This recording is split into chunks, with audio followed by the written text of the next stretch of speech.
Welcome to Mori, episode 9. I'm here with Qbhall and Koma. Say hi. Hi Hi, guys. how's it going? Sup? It has been a while since we did a podcast. Last episode I did a video on the Blame Iceberg that was made a few years ago. Took me an hour to do the thing. And the first one I made was made without audio, so that was really great. So I was talking to myself for an hour long with nothing coming through. So had to do the whole thing again. But it worked out. I mean, I explained everything that I could in the thing. It was not that great. And all the takes were that good or just like really basic or like, a bit more generic, I would say. But it was fun. I mean, I got everything out of it. There was another video that also did that, but he just read Blame one time and the rest he didn't read, so I had no clue, so I could easily just make a bed of it altogether. Longer, but hey, it's shorter than a podcast, an hour. So yeah, it's now on 189. Like that's the most from all my fits till now. So that's really nice.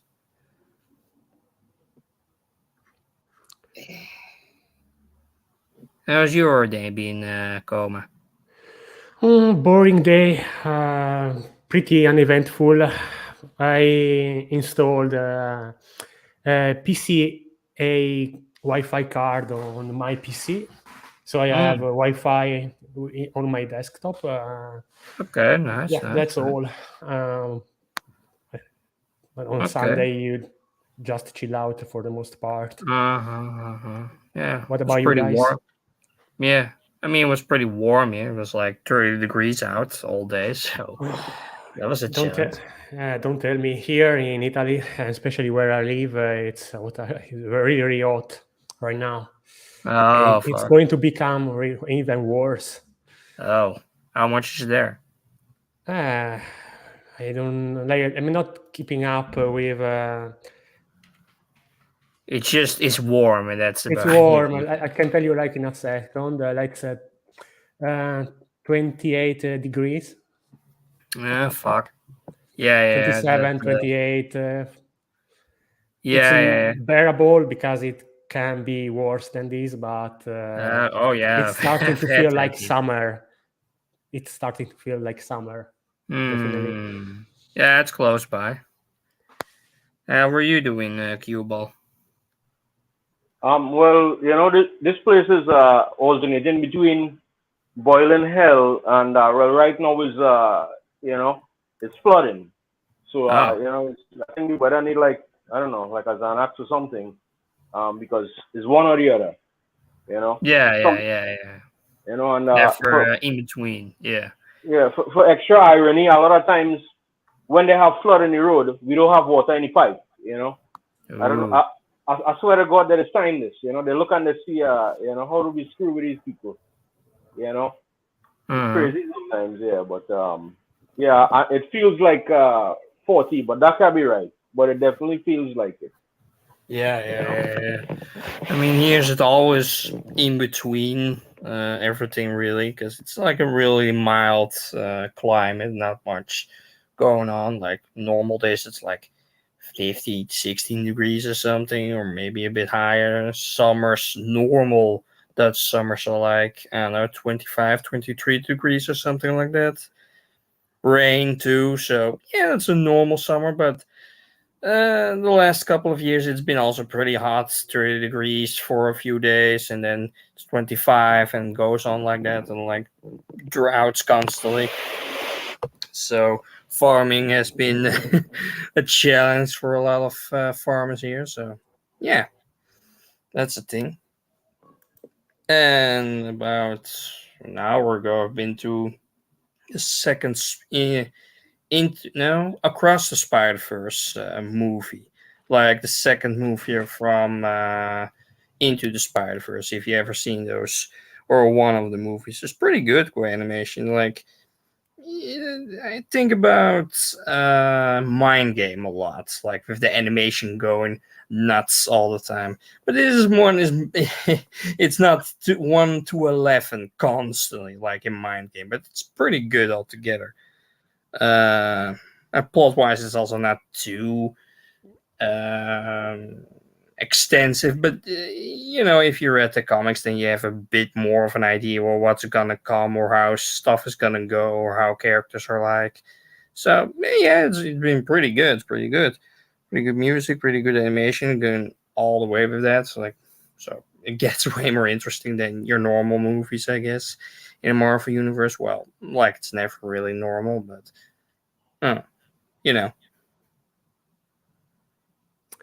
I see.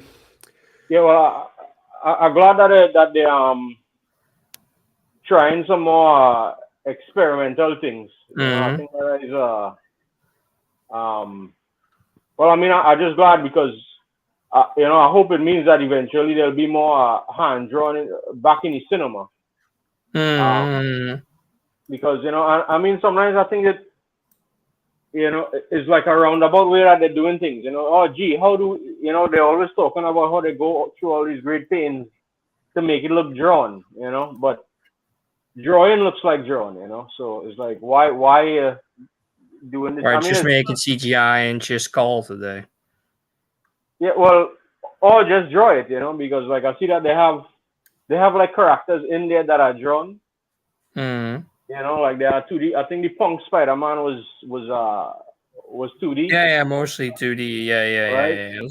Yeah, there's a lot of sections that are drawn 2D, like comic style or like in other styles 2D. It's like a mix of the two, just jumping between. Like CGI is like the main thing, and then you have 2D just jumping between things. It's like a mix of everything, really. Right. Yeah, I think but I definitely think that it kind of like if a movie like this came out, and was successful, both the first one and this one, so I think it will say that look, all the CG or all the animation in general doesn't have to look the same. No. I think that is kind of it's like a kind of fault with a lot of CG, Like if I show you a screenshot of a lot of CG animation, you probably won't be able to tell who it's from because a lot of it looks kind of the same. Yeah. Like the latest Disney movies, for instance, like all these animations and all these styles just looks the same. Like, oh yeah, I can exactly tell where it's from, and it's just the same type of story over and over, and not really going anywhere with it, just staying, the same, just staying flat all the time. Right. Yeah. So there's have you seen there's a Chinese animation I'll find it and I'll share it. Deep Sea. Right? Deep Sea.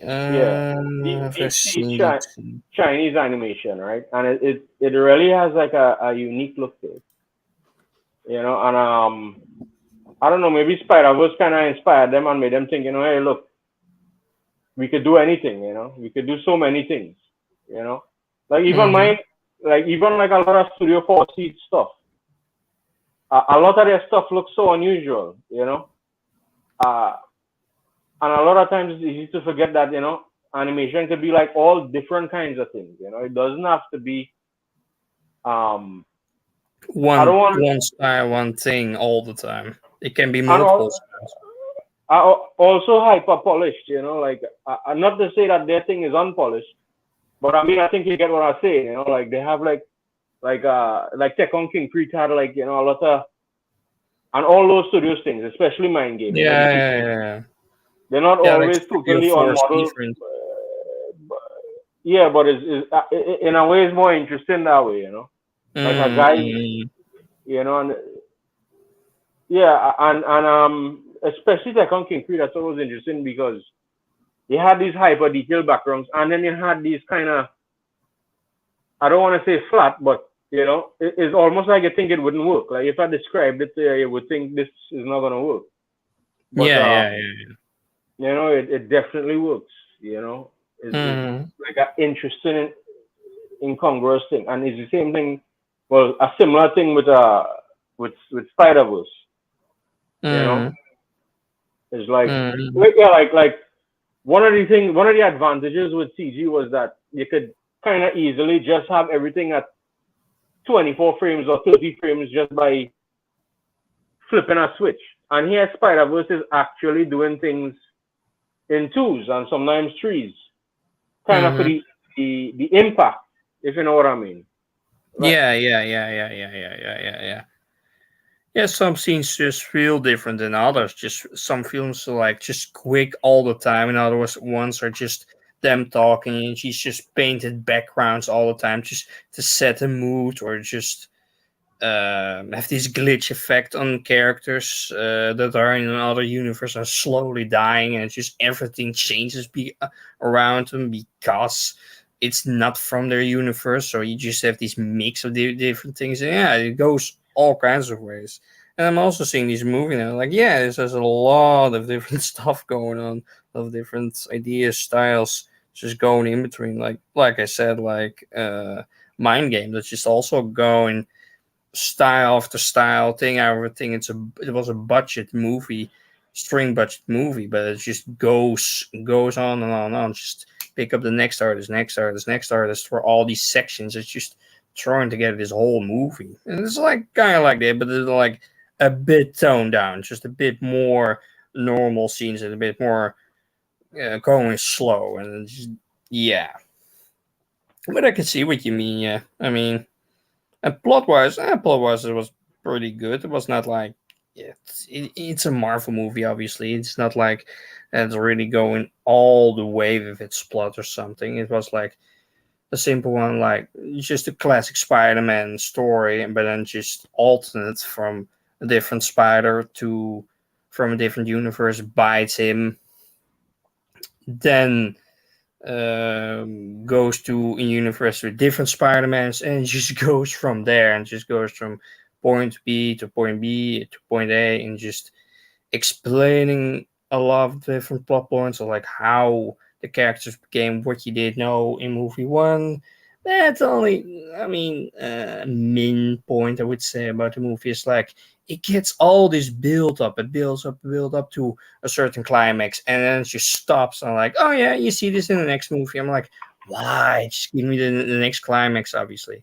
Give me the rest, obviously. But of course, it's for money, obviously, and they would just want to bait you into the next sequel to give some more money, obviously. But but I guess what I've read is like they want to make a 4 hour movie, but they couldn't. They had restraints on that, so I yeah, the next movie comes out in March next year or something like that. So it's not too bad, but it's not the deal breaker for the movie. I would say it's not like uh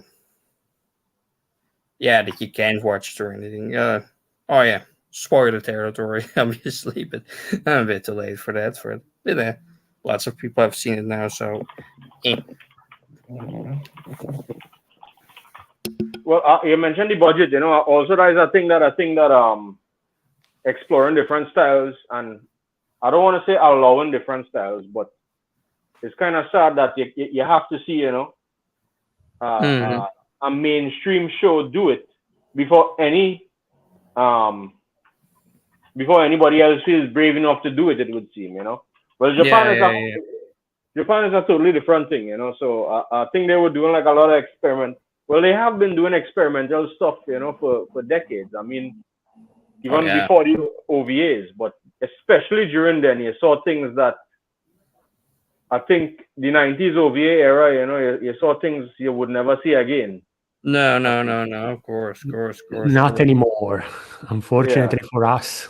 No, no, no. Lots of experimentation with gore, all different ideas, themes, the most craziest shit. Anything got greenlit back in the day. Just to make a quick buck, anything got greenlit. But the most fucked up plots or just gore along, just going on and on and on and on. And you can just pick, and there's just, for anybody, there's anything.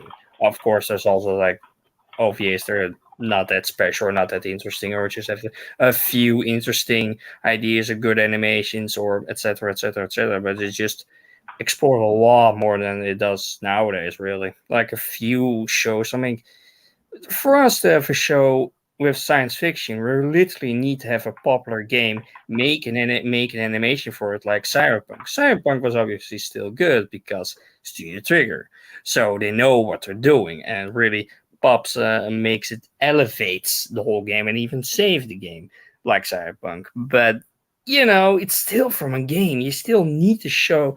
Need a game like that to get even animation on genres like that.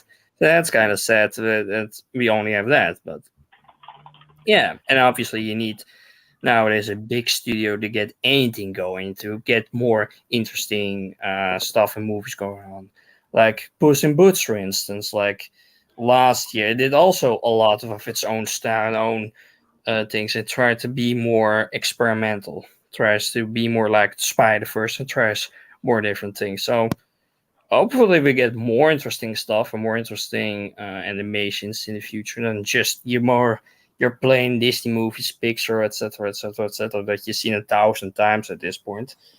Since they stopped with 2D since 2008 with like the Princess and the Frog or something like that. Yeah, it was like the last 2D movie that they ever made, and then they switched over to 3D. Yeah. Yeah, I think that. Sorry, go ahead. No, go ahead, please. Oh, sorry, say that again. Go ahead. You were saying something. Yeah, I'll just You say, I first. don't. Yeah, I get the feeling like, um, they probably didn't allow people to do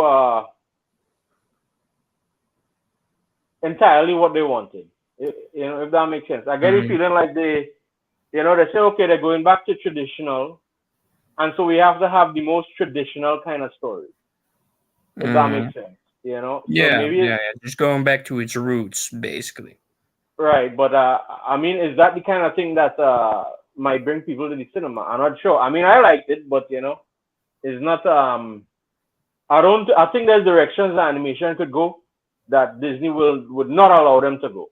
Maybe now in the wake of Spider Verse. Like I surprised that they allowed them to make that.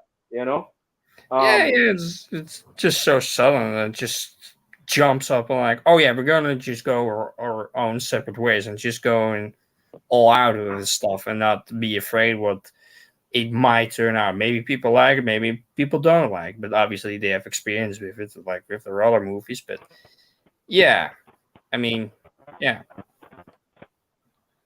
So well, I mean, so I guess we could only just look and see what's happening next. But I do think that a lot of interesting things will be coming out of small studios. Maybe for other kinds of like Netflix and stuff. Where and new kinds of production methods, working remotely, doing more with less. I mean, like I say, I hear in Trinidad, and like the only way we could do things is like that, because nobody could really afford any studio or any other kind of thing. No. I think these are things that probably the industry at large need to adopt a little more. That will make new things possible. Yeah. I mean, I've seen a few Chinese works that try to do something else, more experimental, like the smaller studios, like a kids movie from like 2017, 18 or something like that, and also really experimented with 3D and 2D. So yeah, I see a lot of those countries, like the smaller animation studios coming shit out, and then just America and just Japan. So maybe we get something from there, but in the manga and novel scene from China, it's more mythological and more like romance stuff and other stuff like that. The majority of it gets translated now from like the last 2 years or something like that. So I don't know. Maybe we get something interesting from that. Maybe we get an anime like that, or like I don't know, maybe a webtoon or something. Although most webtoons are not like that interesting. There's like a few that are interesting, but the rest is just like the same over and over and over and over. Or it's just like the game of culture, or like some generic kid story, or something or other like, or some comedy stories, but at the end they just take themselves way too seriously and just go nowhere from there. Or it's just like, well, the charm is kind of lost. So yeah, I mean, I had a few. Like the best one is probably Priest, which was based on the game Blood, which we also made a podcast about. And then we had. And then manga, or should I say, it's Korean, if I remember correctly. Priest. Yeah, The yeah, original yeah. comic, it's interrupted. It's manga, yeah. It's manga, Unfortunately. It's a shame because it looks really good. Art-wise, it's unique. I'll have to check that out. Oh yeah. Unfortunately, it's unfinished, but still worth a read though. It's like up to volume 16 or something, and then it would really pick up. But it just went nowhere because I guess Tokyo Pop stole the IP, so he just went to. So the maker went to America, began again, went into a biker gang, got drunk, then got back, and he's making now his or a few years ago his last comic. So we're never getting an end to Priest. So that's a shame. This also has a lot of like the style of yeah. Well, I'm just saying that I don't think that something. This kind of like a weird thing. I don't think that something being unfinished is necessarily a knock against it in a way. But I could understand why a lot of people wouldn't want to invest the time. I mean, like, Yeah. I would still tell people, look, read Berserk. I don't care if it's never finished. And I know a lot of people wouldn't accept any ending that wasn't created by him, but I would still tell them to read it. Yeah, obviously. I mean, that's also such a big influence, Berserk, with its art, its story. So even if a story like that is being hiatus for so long, people still coming back to it. They're still trying to begin with it because it's so out there. So people still trying to get into it. One of the very best manga ever made, actually, I think. Even most popular manga, really, that still to this day, 30 years later, still gets read, still gets made into different animations for good or better. Mostly worse, but hey. I mean, I would say even unfinished is better than many things that are finished. I mean, you don't want to see failing. Yeah, it's and I mean, like, I don't know how this guy did it. I mean, I know I know, like, we a lot of times we don't know exactly the distribution of work. How much is assistant, how much is. I know a lot of people say he does everything himself. I don't know. I don't think we'll ever know really how much, but I didn't think it was gonna go the places that it went. And I think he was good at one of the things that he's good at, and I think is important in like a lot of media, especially fantasy, is keeping certain things ambiguous. Yeah, mystery. He was so good at that. I don't know. Could we talk about spoilers? I mean, it's been 50 years. So. I mean, sure. I mean, I know most of it, not the latest chapters that are now, but yeah, I know most of it. No, but this is where he was still around. One of the things that I always think about and is incredibly creepy is the how Griffith was talking to the souls that he dead before he sent them off, presumably, to eternal damnation. What was that? Qbhall. I would like to. That was so messed up. No, there's a couple ways. I was thinking, was that even their relatives? We have no way to know that. That could just be like an apparition that he has there. Or I don't think we ever got a close conversation with the relatives. We didn't get it was there was a girl that said that's what he's doing, but I don't think we actually got to hear it. Yeah. So because of that, I was wondering if they actually said specific things that only that person would know. Yeah, I mean, I don't really know if that was the case. I also saw it in the anime that he was basically glowing and set, and then his whole following came together and said like, oh yeah, these souls are going to heaven. This is your mom, this your dad, etc., etc., etc., and they just going to a better place. I guess that was the intention of that, but probably not, or probably not even souls to begin with, and he's just telling people shit just to get them on his side, how good he is, and then he can grow his army and grow his palace. He comes to his dream. He just does everything just to get to his dream. That's his whole goal for the whole story, basically. And it gets and it gets in the last chapters more philosophical on almost philosophical on how he thinks with guts and when he gets to the island. But yeah. Yeah, it's really like Game of Thrones in that way, well, more specifically the books. I don't know if you're familiar with those books, but I am. Okay. So I think you know what I'm saying. The way that there's many things in those books where we are not sure if it's actual magic or if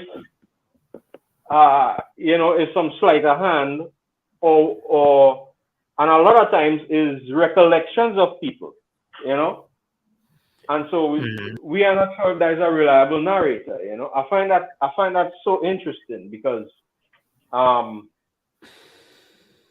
if so we like those light fantasy that basically the magic is there, but it's from the past, and it's not like another fantasy where you have people throwing spells at each other, like in Harry Potter or things like that. It's more like a medieval settings where it's mostly realistic, but there's this lore, this magic that is hidden, and it's not visible or straightforward, but it's there. That is what you mean? Okay. Like that. Well, that is part of it. How so you mean like most of it is grounded, but then there's these parts. Because Game of Thrones, for what I remember, was precisely that. Basically, the magic was related to dragons. Dragons are basically extinct, and the fact that we got dragons back kind of resurrect magic as a whole in that world. Well, that is definitely part of it, But then sometimes, even when something you think is magic, sometimes you're still not even sure because there's like a couple levels of obfuscation in the books. Because number one, we're reading it, we're not actually seeing it, right? That is one, which I think is kind of an interesting way to use the medium. And two, sometimes it's secondhand accounts of people. And three, because it's a strict POV, we are hearing that person's thoughts, kind of filtered through, through their experience. And so sometimes there's people that I think are more susceptible to believe in magic, and there's some people that are not. Oh yeah. One thing was they talk about the red woman, the red priest, the Melisandre. She is said to be like young, to most people, But I am not sure if that is like a magic glamour that she's using because she's supposed to be like much older than she might appear. Is that magic or is that distraction and makeup and Because I mean, it could go either way, right? It could be like because the idea is that she's hundreds of years old, which is itself kind of magical. I mean, nobody lives to that age. But the way that she fools people, that mightn't be as magical. I mean, I think we only have one viewpoint chapter of her, and is interesting to kind of finally get the curtain pulled back a little bit, because I think yes, she is much older than she appears, but not everything that she does is real magic, Like I mean, definitely there was like a shadow assassin. No, there's no way to explain that without magic, right? Precisely, yeah. Yeah, so that is clearly magic, but I think there's a lot of other stuff that is like, maybe it's not magic. You know what? One thing I find interesting is that sometimes the townspeople, the peasants and stuff, they exaggerate things themselves. Like they will be talking about the Red Wedding and they'll be like, yeah, oh yeah, that guy totally turned into a wolf and like was killing people and all. Oh yeah.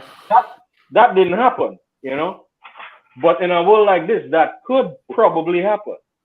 But I thought that was an interesting way because it again it blurs the line, because if you hear now somebody talk about anybody transforming, you might think twice. You might be like, no wait, but people was talking craziness about this and we were there and that didn't happen, right? Yeah. All that stuff I find interesting, and I feel like Berserk does a lot of interesting stuff like that. Yeah, especially during the Golden Age arc, I think, before like that flashback from the past at the beginning of the series. Like at the very start of Berserk, we have Guts that was already Slayer of demons.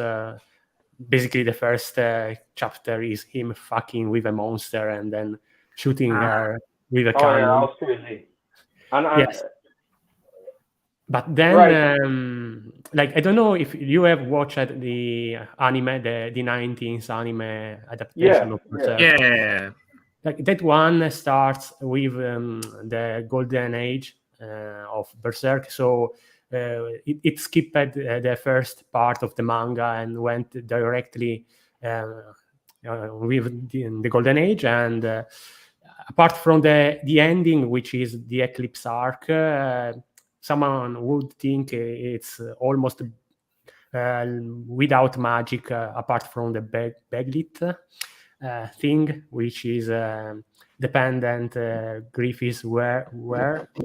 So yeah, I think it fits the description of something like that, where there's little of no magic in it, and people won't believe you if you said to them that there was a monster or something like that alive. I mean, that is what I think. Yeah, definitely. And you know what? I think it was smart of the anime to do it like that, because at the ending, there is no way that you wouldn't go to seek out the manga when you see that. Yeah, definitely. Yeah, because there was no direct sequel for the anime up till like the mid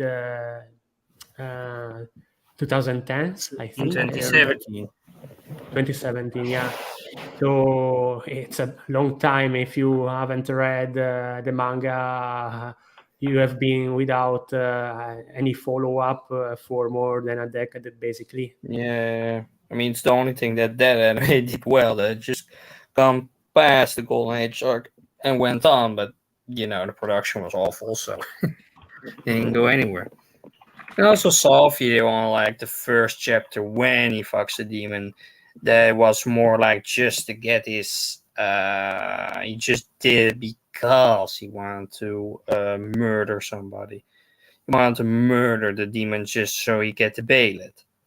And some people didn't understand it. I don't really remember. Oh, and his internet fell down, I guess. Maybe he comes back.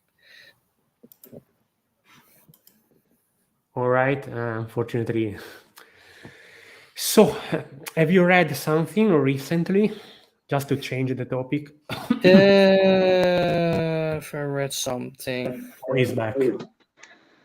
So Stop. I've just asked Mars if he has read something recently, manga or book. Whatever, read something. I mean, I've been on holiday a few weeks ago, and I've picked up like manga like Yokohama Volume 2. I got that early on. Got that right. in. That was pretty nice. Yeah.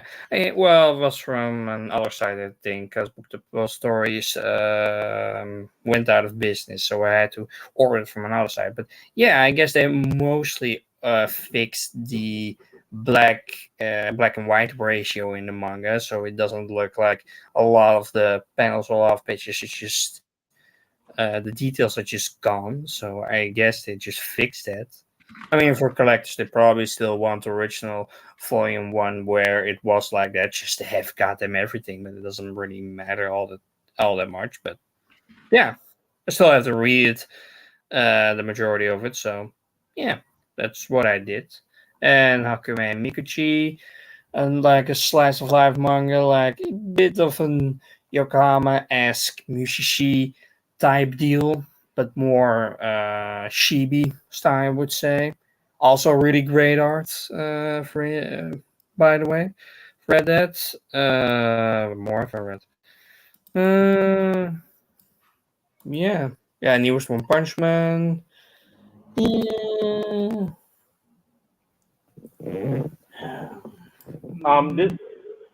This is a bit random, but have you guys been seeing this all this talk about UFOs and stuff these days?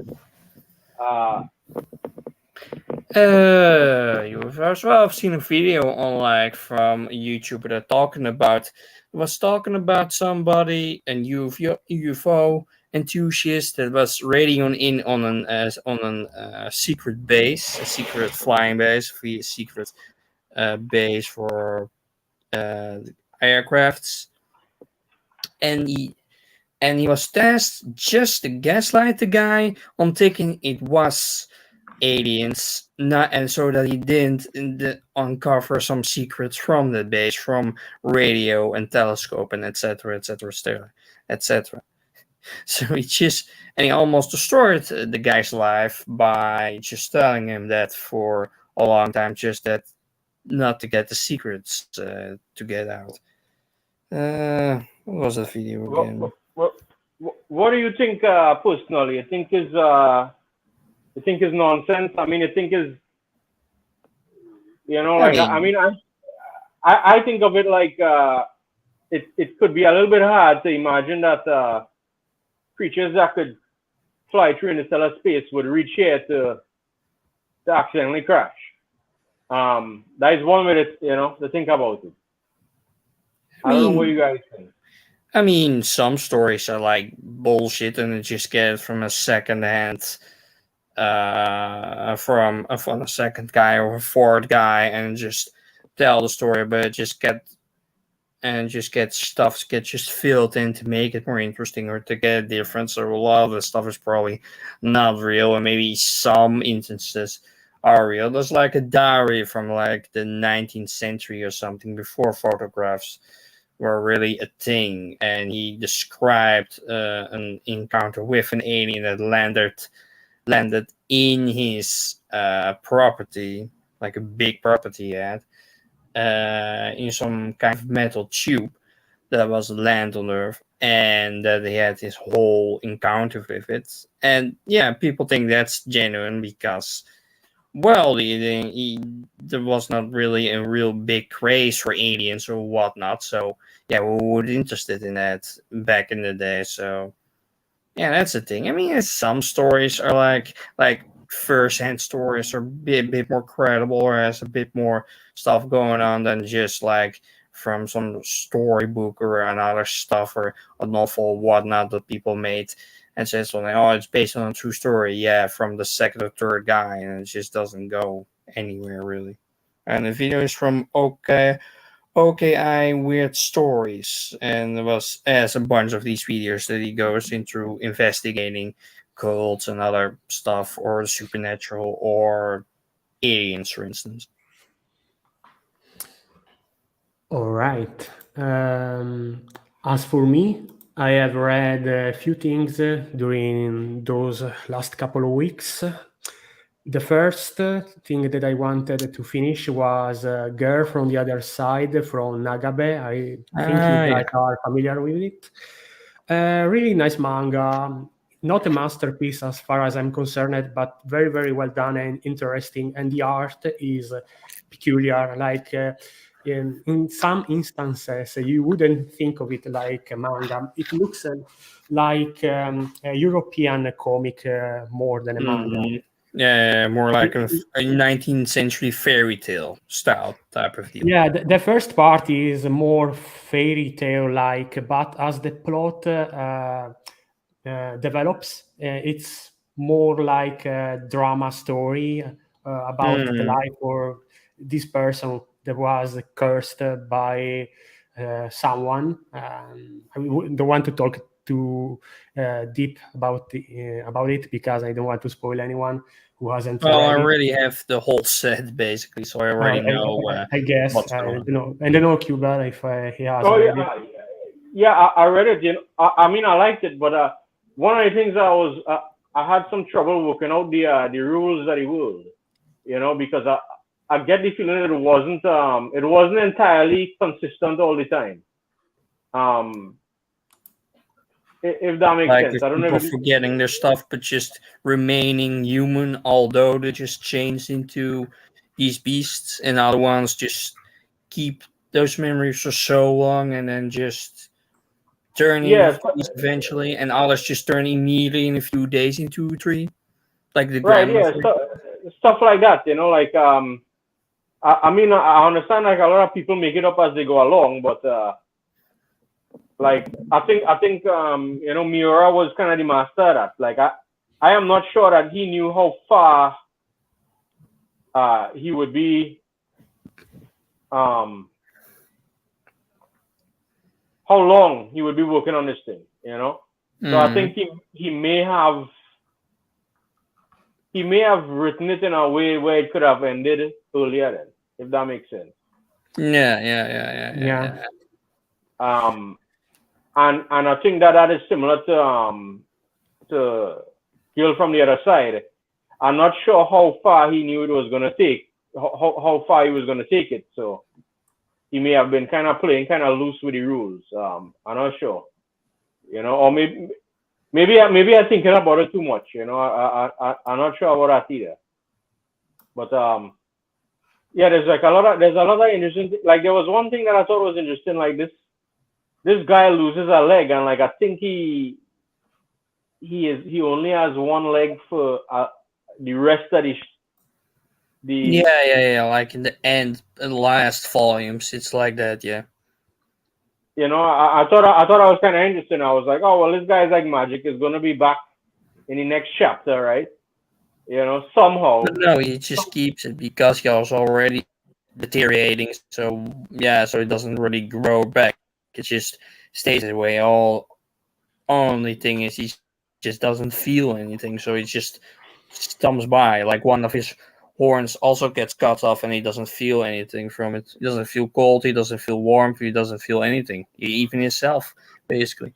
And it ties into also a lot of other spoilers with the girl that he's protecting, that is a part of him in some way or sense, like his soul, like his innocence, for instance.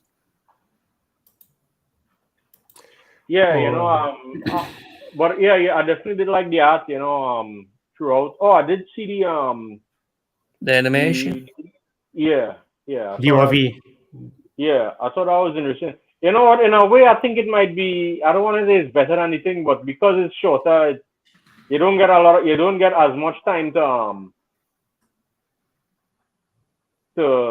kind of pick it apart too much, if that makes sense. Yeah. you know, and I think that is something that like a lot of horror works better in a short format because Yeah, you like don't get Lights Out, for instance. It right, yeah, gets repetitive, I guess, if you make it last too long, maybe. right, yeah. Then you had to explain too much, or else what we watching, you know? Yeah, it Like just loses its mystery, its mystique, its whole magic just disappears from it. right. I Make thought that long. that was interesting. That was like a smart some smart changes I think they made in the anime, and I think the anime is I think the ending is totally different. It's a little more Mhm. uplifting, you know, a little more unambiguously positive, I should say. Yeah, Mm. you know. And the animations were also really Oh yeah, for sure. experimental with how it all flows. Like the first one was like, I don't know, 5-10 minutes long or so. No, sure, like 7 minutes long or something. That was more like an experimentation, and the second one was like 20-30 minutes long, and it was this whole second story that has like elements from the manga, but it's all his original story. It was also really good animation. I also have both the DVDs from it, like a Blu-ray and a normal DVD from it. It was also pretty good, like these special boxes. Like the second one was like a limited edition, and the second one was like a normal commercial version of it. So I have all that with like a small art book with it. Like a lot of the Japanese volumes had a small art book with like different intakes like you see in the manga, like going for Halloween or Christmas or fall, winter, spring, that kind of stuff. And surprisingly, it was not even the 12 volumes like these one shot stories that are like in between the main stories. You had this master edition or like these hardcover, not really a master edition, like these huge volumes, but like normal volumes, but but hardcover editions with like omnibuses that already have the whole story in them, like these more deluxe versions, which is kind of rare for manga, just to immediately make an hardcover out of it, because I didn't think it was that popular to begin with the whole series. I didn't see a lot of people talk about, and then if it's saw they have these deluxe versions all of a sudden, like okay, that's a surprise, but it picked up well enough, so people are buying it. I mean, it's a bit too late for me to do that because you know, I've been buying these for years now, since like 2017 or something like that. So yeah, I'm not gonna get those, and I still had volume 12 to get. So yeah, Which art book is that again? Sorry. our book from the girl from the other side, like Ah, what okay, okay. we talked about basically. And yeah, these deluxe editions just come right after the series where it was ended, basically. So Okay. yeah, but Is there any other Oh, recently I've been reading the Little Pet Shop of Horrors. Is that correct? well, in the 90s, it was like in English was released. Nowadays, it's just ended on that, and nobody has made a reprint in English in any case. So yeah, but I've not read it. I know about it. I know there's also an OVA on it. People have praised it high for it. Like it's short horror stories. Just this guy in a pet store sells all the kinds of devious items, and then the story goes on. It's like a bit like the Laughing Salesman, but then a bit different. Oh, I see. So, moving on, I've read a couple of single volumes series. One from Hiroaki Samura, the one who did Blade of the Immortal. You are probably familiar with it. Ah, yes, yes, yes. So the volume is called Hoikoshi in Japanese, West Tokyo Love Story in English. I think it wasn't officially published in English. We have it in Italian, and it's basically something different from your usual samurai story, because there's no violence, there's no blood, there's no nothing like Blade of the Immortal. Basically, it's a novel story. I don't know if you have read Solanin by Inyozano. You probably I know it. you are familiar with it. It gave me similar vibes, and also vibes from other series, because basically the characters are all university students who are like dealing with romance and things like that, but it's not cheesy, and the romance, it's in the right amount within the volume. And well, I really enjoy it, apart from the story, which is unrelated to the main story about the guy who fell in love with this girl.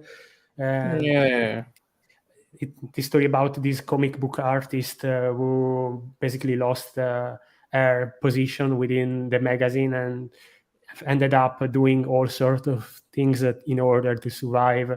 That arc was over the top, but it was nice. And so if you want to read something different by Hiroaki Samura, you should check it out. I don't know how the situation is in English. I guess there are scanlations from this volume. I mean, Wave Listen to Me is in English. That's been publishing for a few years now, and I have seen the anime. That was pretty well done. It was a lot different from his sci-fi, from his samurai stuff in the modern day, which is an old radio show.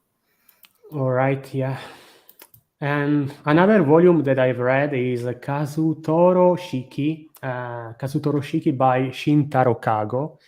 Shintaro Kago is this author who does parody horror, Eroguro stuff. I don't know if you are familiar with him.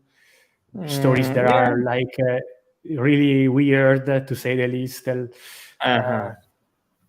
Like the first chapter of this series, basically, it's a story about this girl who think her boyfriend is cheating on her, and she went crazy because she wanna know the person who her boyfriend is cheating with.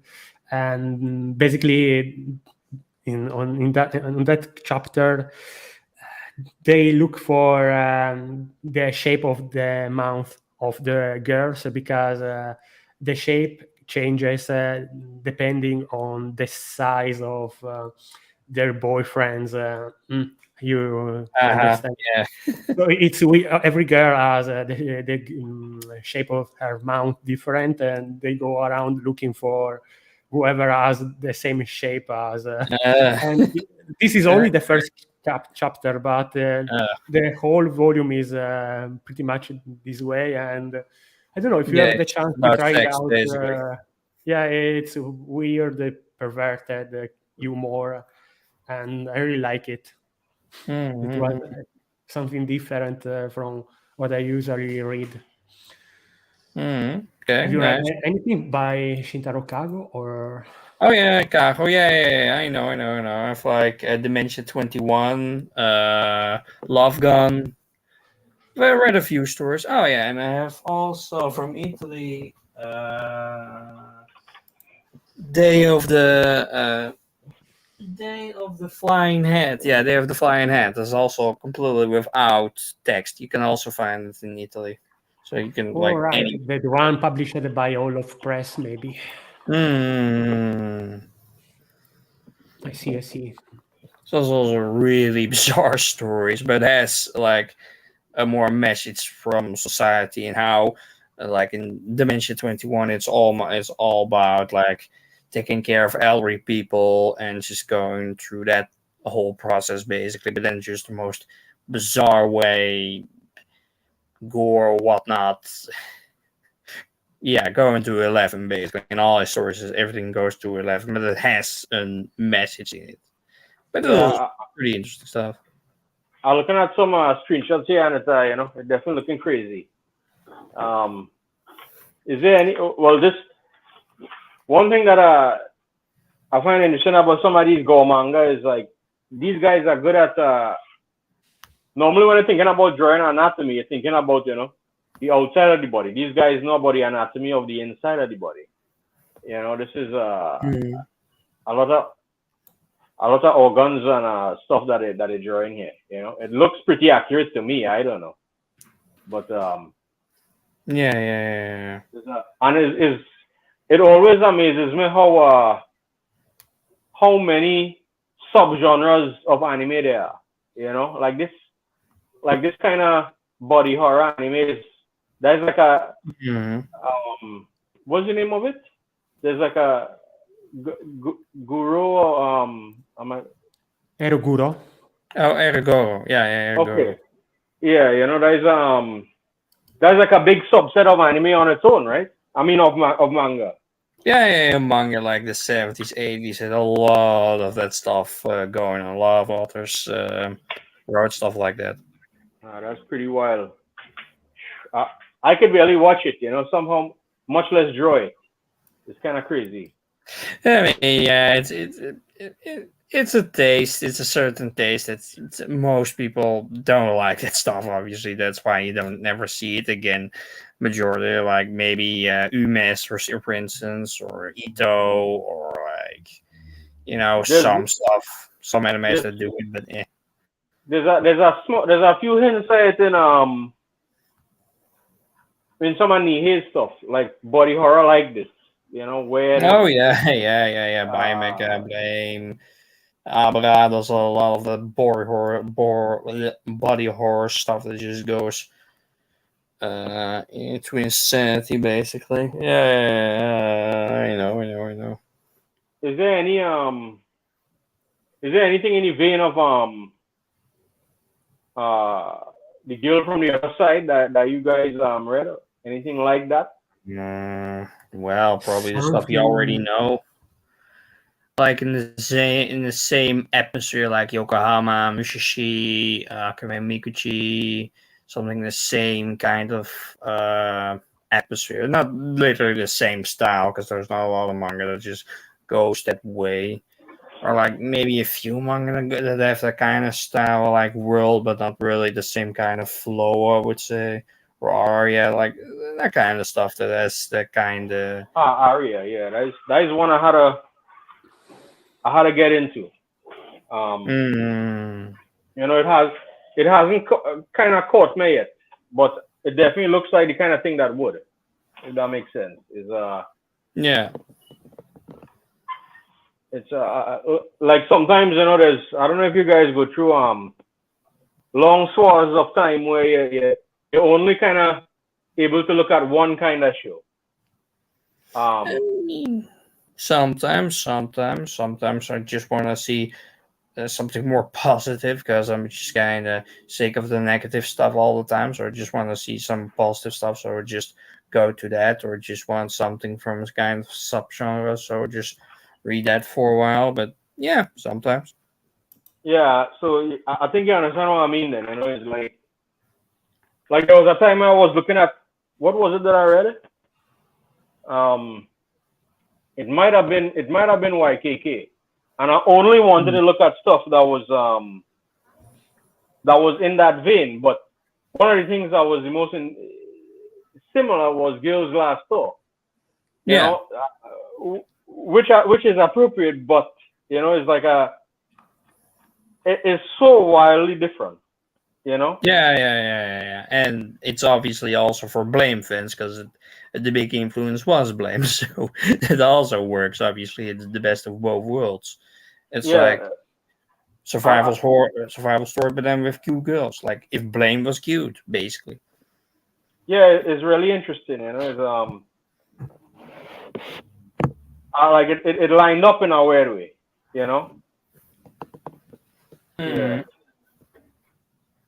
Yeah, it's really a story that just also tells the more philosophical questions. It's like girls that all tell these philosophical questions, and ultimately it's later their last tours or last journey just to find anybody, but there's almost nothing left anymore. It's just they find just two humans, and beyond that, just snippets of what the world was like before in the submarine, for instance. So yeah, it was kind of emotional damaged, I guess. at the end of the manga, I guess, when I had volume 6 finally.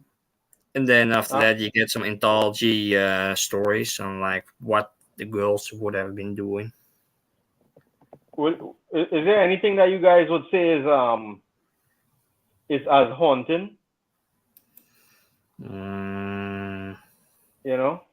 Yeah, I Because mean, what anime would you guys say is you know, you think about it a lot, you know, similar to that? I mean, maybe the rebuild movies of Ava, for instance. I saw those things, like 2 movies in 2 days at the cinema, and also kept me awake for like a good 2 weeks, just thinking about the plot and all the shit that happened. Because my God, the last movie just goes all out with its like psychedelic stuff when they go in the other universe. Basically, just Christ, that kind of stuff gets me thinking for a while. Or like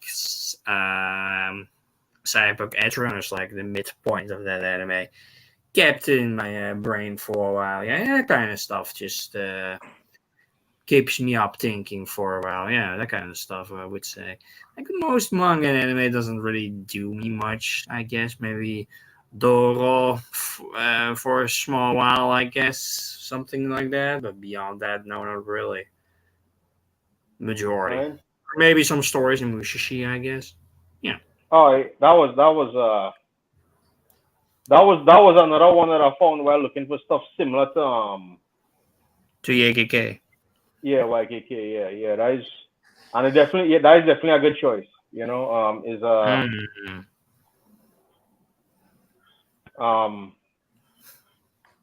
yeah, really, it's really something. You know, yeah, I feel like I would say that show has reached a good, that manga. Oh, I have to read the manga for that, even though I know it's supposed to be not super different, you know. No. I mean, in the beginning, the art is a lot different. It's a lot more amateuristic, but later on, it gets more like what you see in the anime, and that's where they're based on it, obviously. Right. But I mean, just for the sake of completion, I don't really mind. In fact, I would say that that Girls Last Store, you know, it has like a lot of rough panels, you know. Not that I don't really mind. But you know, it's definitely something something to point out. You know, I think it has a lot of you know what else is like that? Attack on Titan. I think there's a lot of rough panels in that. Not that it's necessarily a bad thing. Yeah. Yeah, and even Nihei, you know, there's a lot of off-model characters and stuff, but I feel like it works better for it. You know, it's like I don't want to see. I read manga because I don't want to see everything look too clean. You know, I don't want it to be CG. You know. Yeah, you would just want something different, something that's not like really possible in like the normal world, or what something would normally would look like, or something like. Yeah, exactly. Different. You know, like just in styles that just you never see anymore, or just barely get used anymore. Yeah, for sure. You know, I mean, I do stuff the old time way. So I mean, I a little bit biased, but Yeah. We know. You know, Like so, for the podcast when we had that animator on, you also had a lot of that going on, like what the current style is and how the whole industry is working nowadays. How many animators get underpaid for for their sales. And it's just more like for a hobby than actually work if you're not at the top with the stuff. Yeah, it's kind of messed up. But that's why I think crowdfunding and stuff will become more of a thing, you know, and doing things with lower budgets, you know, but not necessarily like these people had to live in abject poverty, doing stuff in lower budgets where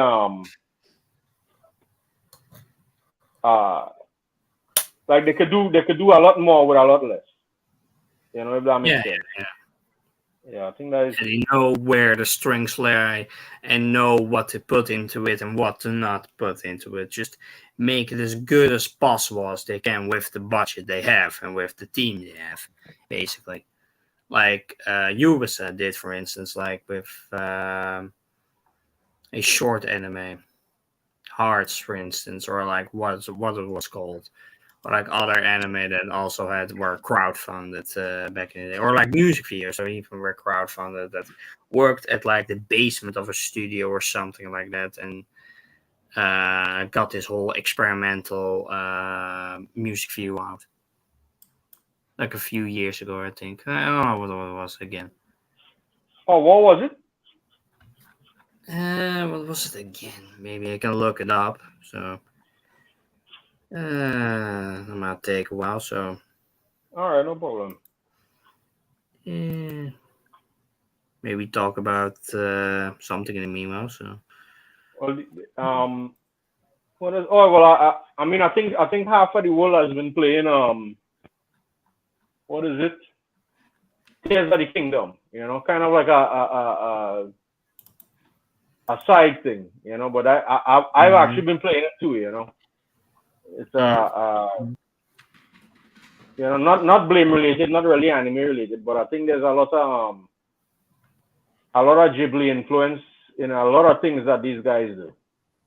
I don't know if you follow the Zelda games, but they always have a lot of Ghibli influence that I see. You know, Princess Mononoke. I think what is it?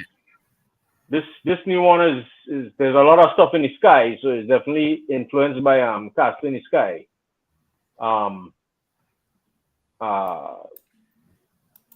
Yeah, you know, it's kind of, and there's some designs by Nausicaa too, like similar to Nausicaa, like this kind of multi-eyed thing. You know, I don't know if you yeah. And the anime is called Pupperia. Oh, yes. Right. I know that it's actually on YouTube. Pupperia. Yeah, it's on YouTube, like a 3-minute music video with like lots of experimentation in it. Like that kind of stuff is really going for that, just getting for the low stuff, for low budget, getting the most out of it, basically. Yeah, I definitely think that is something that people might be doing more. You know, trying to get more for less. I think, especially in the West, I think budgets have kind of got out of control with some things. Yeah. I mean, yeah. You know, so I think, well, I mean, like, you know, most animation seem to be especially most 2D animation seem to be outsourced these days. Yeah. To Korea or Thailand.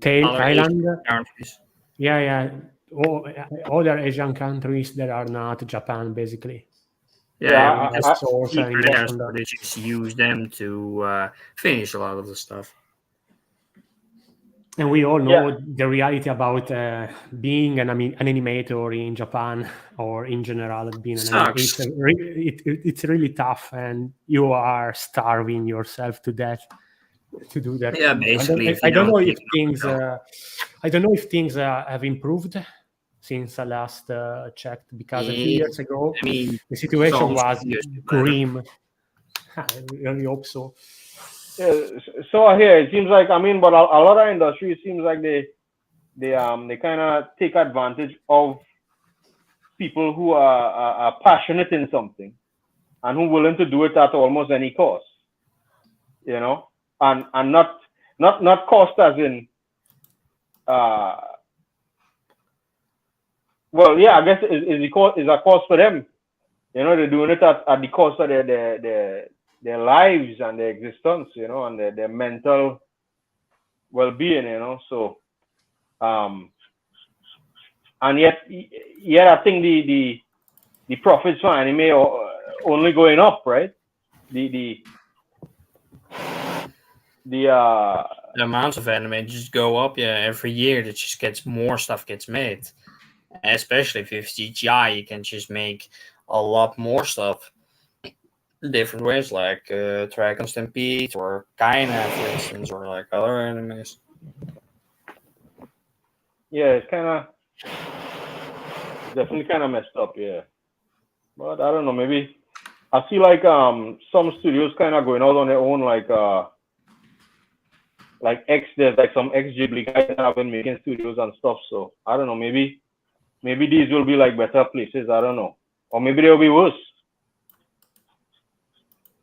Not really sure, but I mean, I know like the studios that make Dragon Maid get that staff members get well paid for that I remember. After and before the fire arson that was taken on them, and the guy was thrown in jail, and a whole case was surrounded from what exactly happened, because it was like some novel that he sent in, and they said that they stole it from him and used it in a movie or a series or something. So he just set the whole thing on fire, and everybody thought everything was burned down, all the material in it, and obviously many people were in danger. But that, I guess, not for the material, because it was in another building and it was safe on computers, just as a backup, obviously, because it's a big studio. So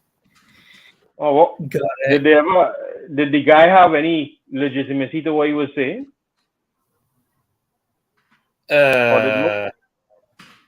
Why he did it, you mean?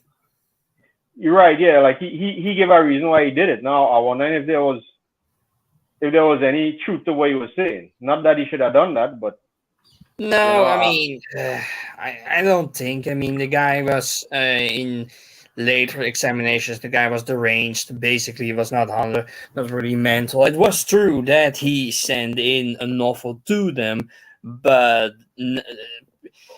they didn't accept this novel because it was pretty mediocre. So they just didn't use it in any anime, and he just used that excuse. And just made up an excuse that he used it, and that's why you never see it published. But it was just so mediocre, it was not even worth that time to really overthink. And so in just his own deranged mind, he just made up that excuse to set the building on fire and do all that stuff, obviously. Basically, I didn't at the time. I thought it was an accident. I didn't know it was I didn't know he had done it for that. Okay. Yeah, that was literally the reason why you've done it, but he was not 100%, so he just went nuts and just did that. Basically, just the deranged person just went nuts. He didn't went to a psych ward. I think he just went to prison. I'm pretty sure that he wasn't really 100%. Beyond that, I don't really know what happened to the guy. I guess he's still in prison, obviously, but yeah, it's like just a sad piece of history.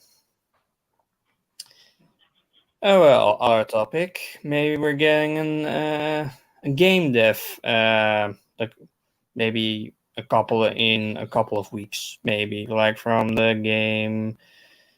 What's it called again? The Cookie Cutter? No, Bleak Faith Forsaken. Yeah, that game. That was for a while a bit controversial because it had a lot of glitches when it went live. It's like this whole like Souls like game that basically has influences from Blame, Berserk, Ghost in the Shell, all kinds of things. and I have it on my Steam Deck, but it doesn't run on there. It doesn't really run on a D-pad. And yeah, a lot of I know that they put in a lot of bug fixes in the beginning on how everything went. Why, and they tried to fix it in the beginning a lot of the time. Now it's been going down. They don't have to fix as much anymore, but a lot of people have turned off to play it. So I messaged the dev because I'm on the server from the game, so I'm trying to interview him. So yeah, maybe you have a special guest in the future. Cool, nice. Oh, okay. So that is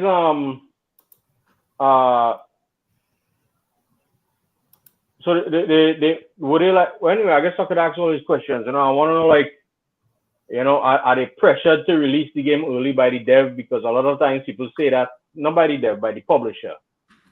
Mm-hmm. A lot of times that seems to be the problem.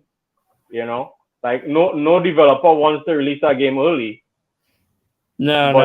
Yeah. So I have a lot of games. Like this game was made by two guys with their own studio, I guess. Yeah, it's their own studio. So yeah, it was his first game that they worked on for like 5 or 4 years. So, but I guess they didn't beta test it that well. I guess I don't know what happened, but they also said they also stole a lot of assets from like Elden Ring, like a lot of movesets from different enemies, from different bosses, for instance.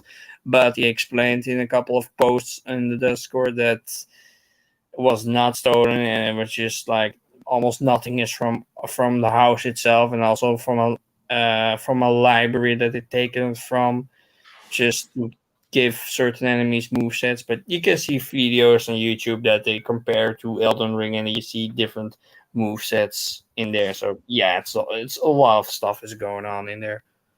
So did it? Well, I guess all these questions to probably think about like if both of them are taken from the same libraries that are okay to take from, people are going to think that they're ripping off from the more popular game, which is not right, which is not what's really happening. If that makes sense, is that what you're saying? Yeah, I guess yeah, I guess that all those movesets were in the same library. I don't really know if that's really the case, but that was his explanation was why those movesets look so much alike, that it was not those movesets or those animations were not really made in-house. A lot of studios it's not made in-house, and it's just from from different libraries just to use in a game, just have something, because they don't, for time constraints or money constraints, etc. Right. They can't do that. So yeah, that's what I know from it. And like in Discord, there's also a whole talk about it for announcements from like what happened exactly. But pretty busy nowadays, so maybe we get him on and we get more out of him and more of an interview. It will be interesting. One of the things I don't like about big time reviewers is they will review a game made by two people, like if they're reviewing Call of Duty, and I think it's very unfair. Yeah, small studio faces big. Yeah. I'm looking at this trailer here, and it's like, yeah, this is two people. Like, this is kind of crazy that this is even possible. And that it even come out and is running. I mean, you have AAA developers releasing games that take a year to be properly patched, and these IGN will give it like 9 and 10 and things sometimes. It's like, and then they'll be hard on like I'm not saying you had to get them a free pass just for being so small and whatever, but yeah. But give them some slack because they're just starting out and it's just two people, so you can't expect it to be a AAA game with years of experience and lots of artists and whole team and whole building basically, which just them into it. Basically, like we had indie devs before for like Redo, for instance, like an episode. but there was also one guy that made this whole game, and it was also working on the second game Sessions, for instance. So there's also just one guy working on one game. So yeah, also way smaller, obviously, but you get what I mean. Right. Correct. Well, looking forward to see more. Mm. Is there anything? What are you guys playing? I've been playing like High on Life. Been playing a bit more of that. I'm close to the second boss now. I'm just like collecting trophies and collecting loot boxes and that kind of stuff throughout the world. I'm going off on that, and beyond that, been playing.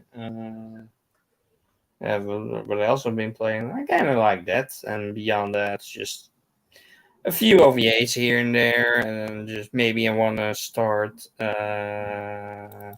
Upcycle season 3 maybe recently, and I've been busy with like the 2 movies from the Spider-Verse, for instance, and yeah, that's what I've been doing with like games and anime in the short run. And on vacation, I would just bought a lot of CDs and some 2 anime. Um, finals from like the 80s. Before I forget, I've been watching Hell's Paradise and Heavenly Delusion. Heavenly Delusion, yeah, I've heard of that. I know that one is very, very gore at times.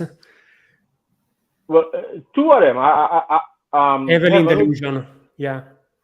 Both of them and Heavenly Delusion have it has some surprising body horror stuff, and some surprisingly disturbing stuff. Both of them actually do. Hell's Paradise have a lot of go on stuff too, and weird creatures, they're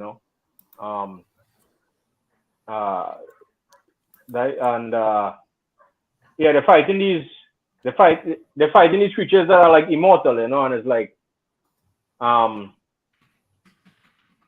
it's just kind of interesting, like if you were fighting something that was immortal, would you even bother? You're seeing this guy growing back a hand and being chopped in half. Yeah. I mean, the only thing you can really defeat it just to get him in a loop of destroying him just endlessly, and that's how you get him into that state. But beyond that, no, there's not really a thing. Yeah, except for like enemies like Boros, like in One Punch Man, just getting to a score and then just destroying him, and that's how you stop it from regrowing a limb or other stuff like that. But yeah, there's not much you can do to stop a guy like that. Like a Chainsaw Man, like the main guy is immortal, so there's not much you can do to kill him or to stop him basically. Yeah, that's something I always see in anime where people just don't seem to give like I people like their hands cut off. Yeah, this is crazy. This freaking guy, he's poisoned, so he just cuts off his friggin' hand. What do you think? Like this, and this guy is not magic or anything, right? But he's just he's resigned. Yeah. Well, this is what I am now. Just for the sake of survival. Yeah. Those 2 shows I think are definitely interesting. There's still a lot of new things that I had to get back on. I haven't seen all the Mob Psychos or the Chainsaw Man. I was supposed to finish Uncle from Another World or something. From another universe, from another world. Yeah. I heard that was good, but I'm not too keen on like the isekai tropes. Like there's a lot of shit in there, so maybe I pick it one day up, but maybe never. I don't know. I'm just like, maybe I'm like the only thing I'm watching from that is like Konosuba or like Overlord or like those kinds of shows. Basically, it's like everything from the genre that I really watched. Well, I think you'll like this one because like it's like self-aware, if that makes sense.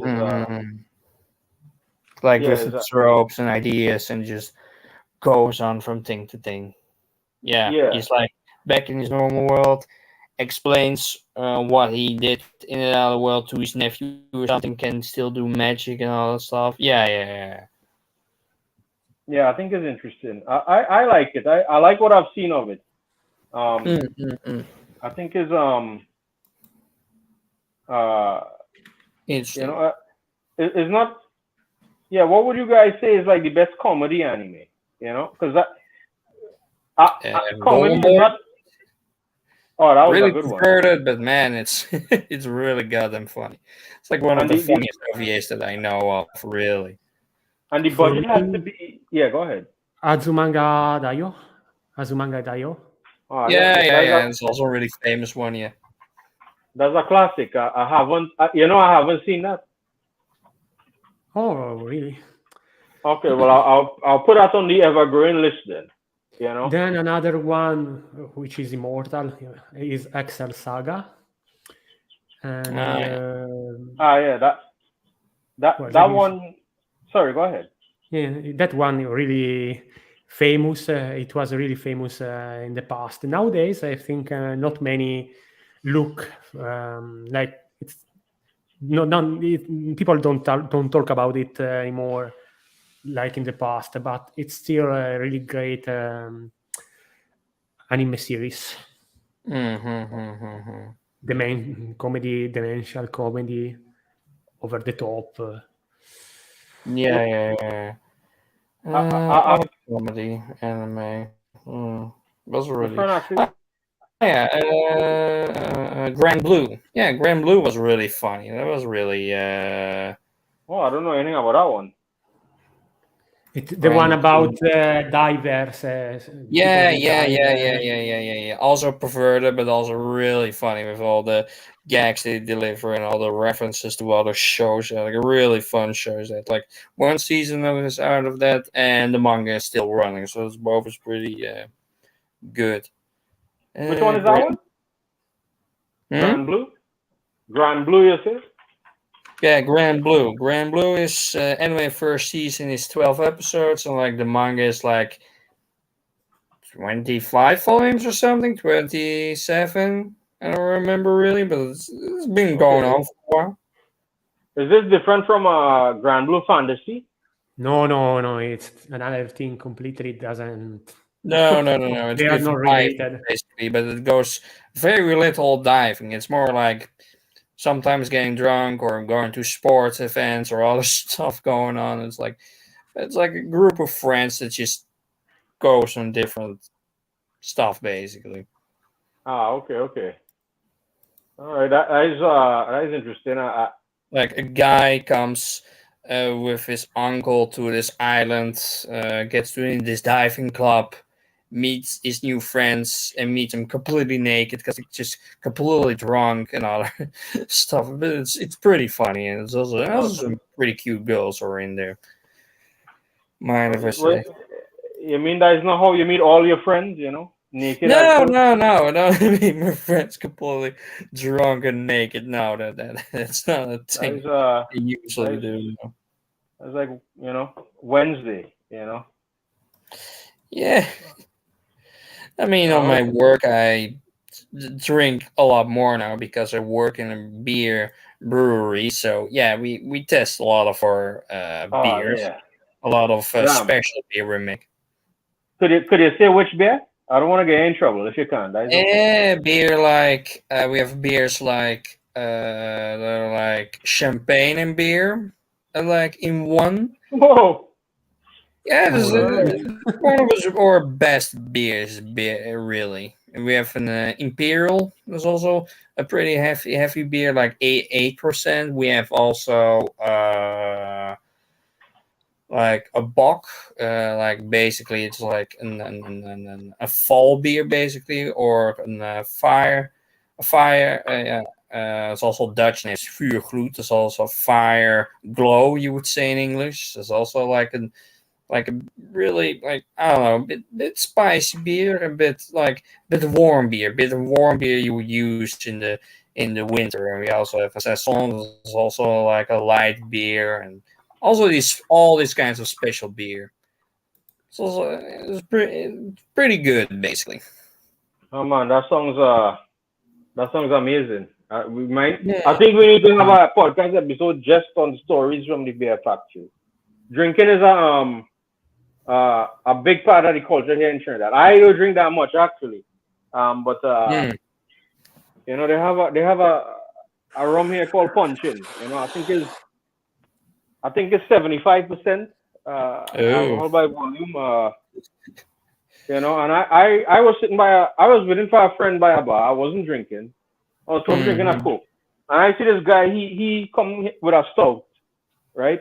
He poured his Mm. stout out in a glass, and then he take what they call a bullet, which is like a 100 ml of that punching rum, and he pour it into the stout. Oh. Uh, these guys is really something here. I live across from a bar, Lots of so stories. Yeah.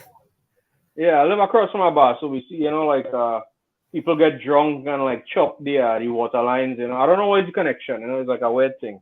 Yeah, yeah, And yeah, yeah. I mean, yeah, it's like something like also like in Russia, like in 2011 was beer like considered lemonade or something, and vodka is also like in like provincial village is also a big thing. So yeah, they have also a long history of that kind of stuff. yeah, Here now I it's didn't just beer mostly. I didn't know Guinness was alcoholic until like years later. I used to drink that with condensed milk when I was small. I don't know if you know what condensed milk is. It seems like a Trinidadian Mm, thing. It's like a thick sweetened milk, right? So that was like a thing that children used to drink, you know. oh, shit. And Guinness is like I don't know what it is, like 12%. Yes. Yeah, yeah, something about it. Yeah. Like I probably Uh, won't like it because it's like this taste is like a bit of a liquor taste, you could say, a bit of an I don't know, I don't know. black It's liquor taste. it's, it's probably an acquired taste, but I don't know. Yeah, I guess I acquired it too. Uh, but yeah, it's a big part of the culture here. And what I know is a yeah, big yeah. part of is a big part of the culture where you are too, right?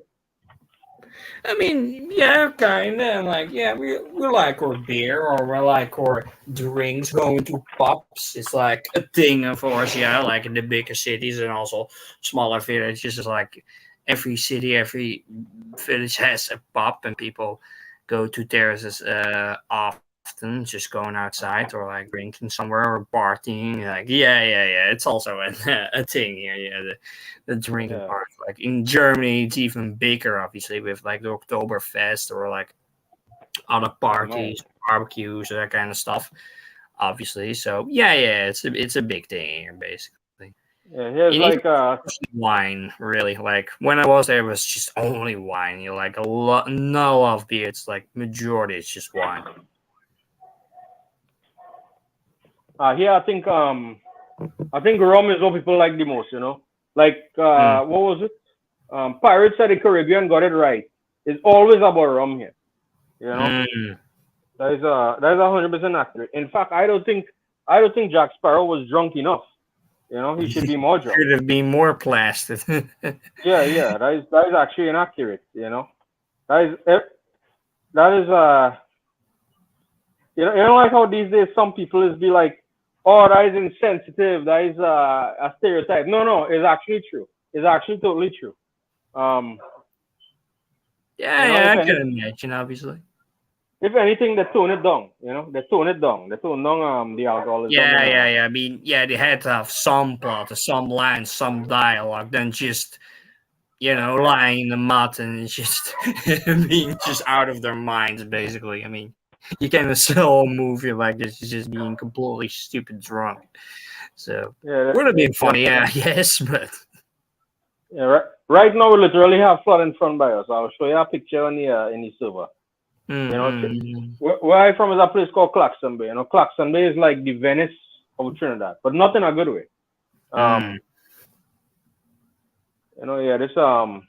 This place has been flooding since I was small. Still flooding, So I don't think we could chalk it up entirely to climate change. It's just government incompetence, Yeah. I mean, it's a third world country, obviously. So the government is not really working to get it any better. Yeah, I almost at the point where I'm saying, look, you know what? These guys here suck. Britain, we need you guys to recolonize us. This is not working out. This independence thing. That bad, fuck. When it gets to that point, that is not the fault of them. That is the fault of us. It's been 1962. We've been independent. Surely, by now you had to have got your shit together, right? Yeah. I mean, so that is not the fault of the colonizers. At this point, it's crazy. No.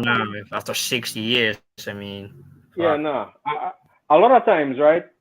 They'll have flood in the road, and then they'll have water conservation warnings. If only there was a way to save the water that in the flood for later use. This is technology that has eluded people in Trinidad. Some sort of a big container, a big hole in the ground to save the water. But that is like space technology here. Holes in the ground. That is just kind of a real world aside. I hope you guys' country is not as dysfunctional as this one. No, the Netherlands are a bit more. You could say above that. I mean, a lot of people are still complaining about the government. I mean, what country isn't, except governments are just have all the power. One man is all the power. But no, we're not that bad in the Netherlands. We have plenty of food. We have plenty of our sewers work, our infrastructure works, our plane works. So we never really have a problem with that. I mean, we're kind of like water for a country that's surrounded by water and has fights with water for hundreds of years at this point because of the drought going on right now, because it's a lot warmer than it normally was. I mean, for 2 or 3 years, it was one day it's 40 degrees out, which it never is. Holy shit. Cooler just gives way because it's not built for that, because we never have that kind of weather here. So it's been really getting up there for the last couple of years. So we had to build a couple of more water installations just to get stuff going, or else it just dribbles out of the into the sink of some regions here in the Netherlands. So that's not a positive thing, but I guess I mean, the water wars are coming, I guess, in at some point in time. I mean, God, I need to I need to get some kind of I don't know, green card marriage going with the Netherlands or something, because again, we almost have water wars now, much more for later, like we are. One thing we could say Trinidad is ahead of is we are ahead in dystopian stuff, Trinidad is ahead of the curve.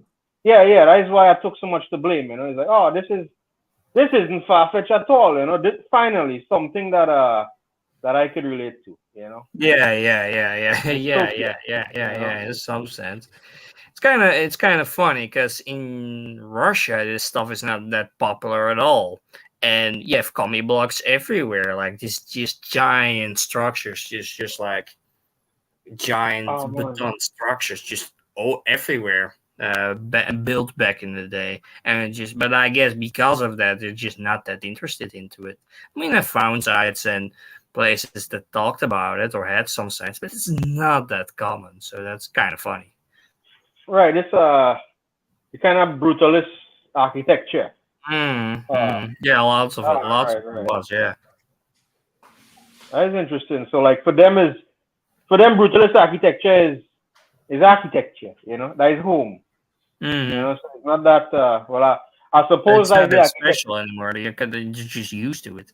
And if you just ask the elderly in there, they answer like, "What do you want? Do you want Russia of now, or do you want Russia of like 80s, 70s?" And majority of them just wants to go back when, because their infrastructure was still kept up, and the government had money, and people and stuff being kept up, even if they were in line for bread or other goods, and they couldn't get to other Western things, and it's just stuck in their own country, a bit just closed off from the rest of the world, basically. But they still want to go back to that time, even if they had all that hardship going on. But still, stuff gets built and stuff gets maintained, so it just looks a lot better. After the Soviet Union fell, well, yeah, we all know how that went. So yeah. Yeah, so it's almost like so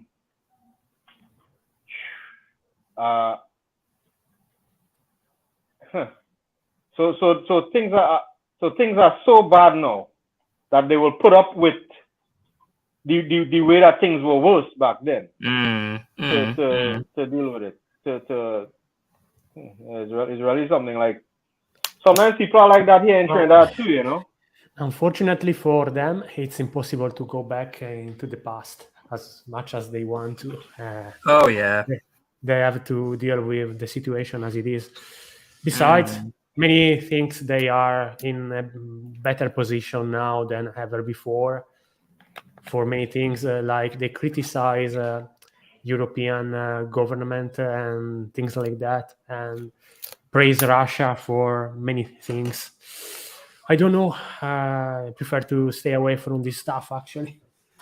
Probably, yeah, it's not the best stuff to be talking about, obviously. I mean, everybody on the planet is talking about it, obviously, all for like a year or something. Like, more like a year then at this point, but eh. Oh well. There's no perfect country in the world. Oh no! Every country has its flaws. The one that you're not living in is the perfect one. I mean, like that is how people think. The one in all, like in Trinidad, there's no point of the year that you could walk outside and you're gonna get hypothermia. That is impossible. And I know that is not true for a lot of places. And that is like I am actually very glad for that. I don't want to. Could you imagine living in a place? Well, I mean, people in Trinidad can't imagine living in a place where you could walk outside and you're dead in 5 minutes from cold or whatever, or any kind of. Yeah. There's like a city that has that problem. That's just so cold that you can just hang meat or like vegetables or anything outside. I think you just freeze them there, and just you don't need. You just need layers and layers of clothing and isolation for every house. And fuck, if you're stuck in a car and you can't get it up in like 10 minutes, you're dead. That's just crazy to think about. That's just crazy. You guys don't have that kind of extremes, or do you? No, it's just pretty mild, and Italy is more like, well, it can be warmer in the summers, obviously, but it's not like that extreme, obviously. Right. Similar to Italy is probably similar to here with the extreme heat. Yeah. Yeah. Even in Milan, it could be very tough to manage during summer because of the heat. Yeah, it's crazy. It's crazy. I don't like AC, but it's getting very hard not to be a little more. You have no choice. You have no choice without AC in some places. Well, I still have AC. I wouldn't be able to sleep, knowing that my bill is going to be that much higher. It's already true. Yeah. But I can understand it. And unfortunately for us, the ongoing situation in Ukraine worsened all of it because of the energy crisis. I guess in the Netherlands it was felt as well. Oh yeah. Also, for products getting more expensive, like cheese or like bread or other stuff, it is getting more expensive. Like for lots of countries here in the European Union, it's a lot more expensive than it normally was before that. Some we all countries feel it. are faring better than others, at the very least. And aside though, you guys have like any renewable energy that you don't have to be as concerned about gas and stuff, or I mean it's Well, we had contracts of like gas and like oil, for instance, but like we have water and wind that can provide for stuff. But yeah, I mean, gas is a problem. Yeah, I mean, in like the top of the Netherlands, we have like big gas fields, but we can't use them because the houses are like collapsing. Or like almost collapsing because it was just running for like 50 years and it's just housing and just getting damaged all the time there. So slowly but surely the flow has to be cut off just to keep that part of the Netherlands intact. I'm like, it's not like the Second World War that looks like that, but yeah, a lot of stuff gets damaged a lot of the time. So yeah, that's kind of stuff that's kind of a problem, you could say. But yeah, we have other ideas, all alternative ideas, like just heating stuff up, but not really with gas, like with induction, for instance. oh okay. The well here's I'm not sure if well we have heat like straight through, but and sun almost straight through. But I'm not sure if I don't know, for some reason solar is not really much of a thing here. I'm not sure if it's uh uh I don't like we have like so much what is the word? Customs duties and stuff for stuff that Importing for import. yeah. So even if somebody wanted to try, it would be prohibitively expensive to even experiment with it. It have a few people who try, but it's so expensive to bring stuff. I'm not sure if and I don't know. I ain't looking too much into it, but I don't know if like an individual could afford that for it to be viable in Trinidad. I know some places people do it, but right now, if I had some sort of water wheel, I could have power the house with the flood we have in front here. It's crazy. I just send you a pic on the server. Yeah. Man. So, sometimes there's like nearby there's like a contractor, so he has a lot of big trucks, and there's always a lot of big trucks in the area. Not like pickups. I mean big ones for moving loads of gravel. And sometimes people is like go on these trucks because that's the only thing that could pass through the flood. They just go on the back on the tray of the truck. So you have like a truck with like a tray of people going up. Is real third world business going on here. Yeah. It's not always a tropical paradise. Very rarely is it a tropical paradise. Yeah. But I mean, Or a tropical hell. Something like that. Boiling hell. It's one or the other. Occasionally you get brief snippets of it. But like I tell you, if I mean, like not being part of the UK anymore, have like a lot of run-on effects. Like people from Trinidad can't really travel too easy unless you have a lot of like you had to show that you have a lot of assets and that you're not going to flee into the country, if that makes sense. Yeah. So that is a kind of a aside. Yeah. Oh well. I mean, not a topic, kind of got it, but I finally got the whole selection of Sknit, like the single volumes. Finally get together, like from a local secondhand What site. what is So, it? hmm, What is it? What did you get? it's basically a Wolverine story made by Nie. Oh, okay. I know That what he you're Oh, made talking in like about. Okay. yeah, but that he made in like 2003, and I was looking from Right, these right. like 5 single volumes that he made, like just comics basically. And I finally got them for like $15 or something. And now I have to sell like 3 random volumes that I got because those are good also like cheap before, so I still have to sell that. So yeah, it's pretty nice. I still have and I have that set and the new version that gets reprinted will come in like a month or two. That's also pretty nice. Then you get an hardcover complete edition basically from all the stories. And the cover is like original, like because it was colored in by somebody else, by an American, and not by me. It is like his whole thing is like his black and white style. So it's also interesting to see how that looked before for like some panels or like some drawings. That is Yeah. I, I find that so interesting that he got to make that. Mm, That's kind of unusual for for manga manga get artists. comics. He, Yeah, yeah, yeah. yeah. That is okay. That is interesting. Hmm.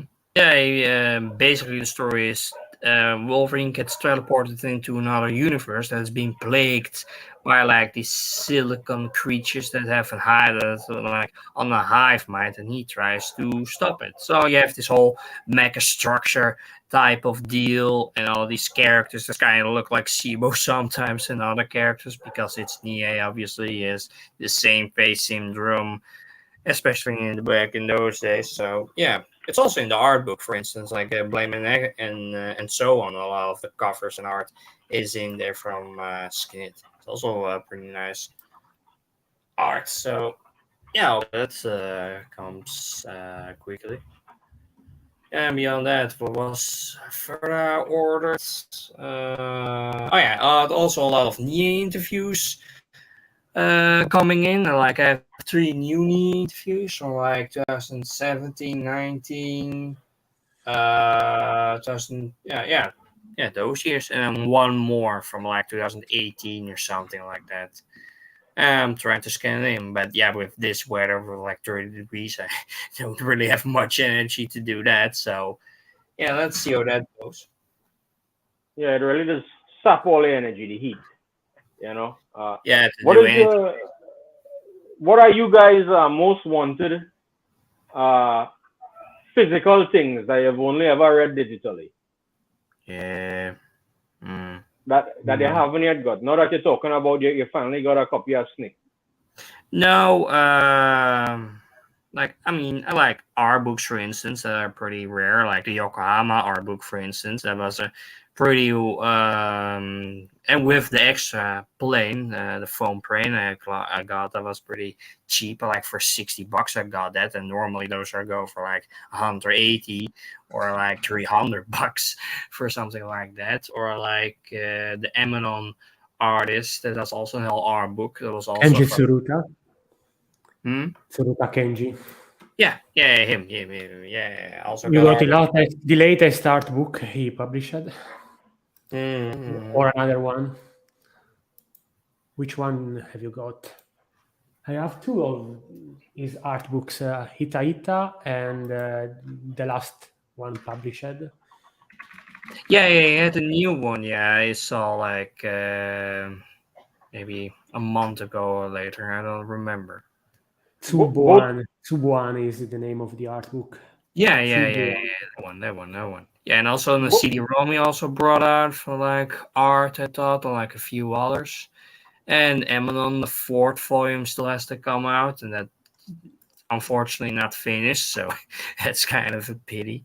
I mean, volume one was the best out of it anyway. So I mean, volume two didn't go really anywhere. It was like with the time travelers. Volume 4 is going to come out in a couple of months, maybe 1 month and a half. I don't remember, but it's coming. I hope so. Yeah. It was announced. It's coming. Oh, yeah. And also like Blame and So On, obviously, that I got. It's also pretty good find for like $50, and normally it's like way more. Yeah, that kind of stuff. That kind of books. Oh yeah, obviously the Evangelion Platinum Edition box set. That's also really rare for for a long time before Netflix bought up the whole series and brought out a new Blu-ray, like a limited edition Blu-ray. That was like 400 for like years on Amazon or lower, 300, Shit. 200, like that. With the movies, and I got it for like $20, so not just on the local site. It was just like, it's a nice thing to have. But it's just like your really basic box. There's like nothing interesting about it. Only the problem was it's like the best quality you had for a long time, because there was nothing else like it except the rebuilds. But I see. You were saying that there were two YKK art books. Is that right? Only one. Yeah, I have one. There's only one YKK art book. Okay. With a foam plane that you can put together. Like I had that for like $60, like a month ago. Like there are a couple of nice items of Yokohama Kadashi Kiko. The art book, the calendars. There are a couple of those. I have one, the 2001 one, I think, which has a weather vein, that wood thing. The DVDs, obviously. Yeah, the DVDs, the action figures. There are so many actually, really rare and sought after piece of merchandise for that series. They cost too much actually. You were lucky with the art book. You paid a good price for it. Yeah. I thought they would have a bidding war with like a couple of people, but no, it was just the one guy on like 300 yen or something, 400 yen or something, and then he stopped and just like had it. So like, yeah, I'm pretty lucky on that. Normally it just goes for way more than that. So yeah, it was a good find. And the one from the art book from Emanon was like $30, but there was and it was completely sealed, and I had no bidding war whatsoever. So, and now there were like some reviews that is our book, and it was basically falling apart. And yeah, I had a bidding war for a really high price had to pay for it. So yeah, that's how I knew about the art book and the other art books. Maybe I should get the other books, but I don't know. The thing is also too big to put in the bookcase, so that's also kind of a problem. But what can you do about it? You can do nothing, unfortunately. No. Well, except if a bigger house or like a private library. Well, I know some. I think I've read of a few mangaka who have, like Otomo. I think they have like a separate apartment just for paraphernalia, Yeah. Because they are. I mean, imagine you have so much, So how much do they have? Yeah. Because like I read that the stuff that Otomo used to make the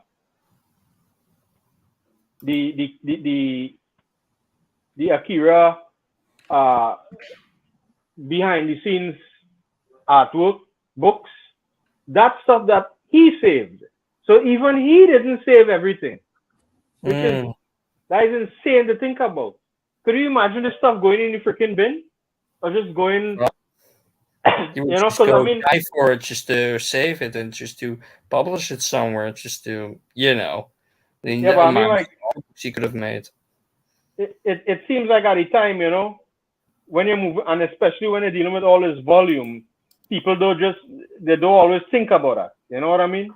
Like Yeah. it happens a lot with like Japanese games. Like whenever they're trying to remake stuff, it's like, yeah, nobody saved this, nobody saved this because we were already down to the wire, when we were making this friggin' thing. So we Yeah, wasn't, we wasn't even considering to remake this in the future. We're not thinking about the remake when we're making. You know what I mean? That kind of yeah, a thing. yeah, yeah, yeah.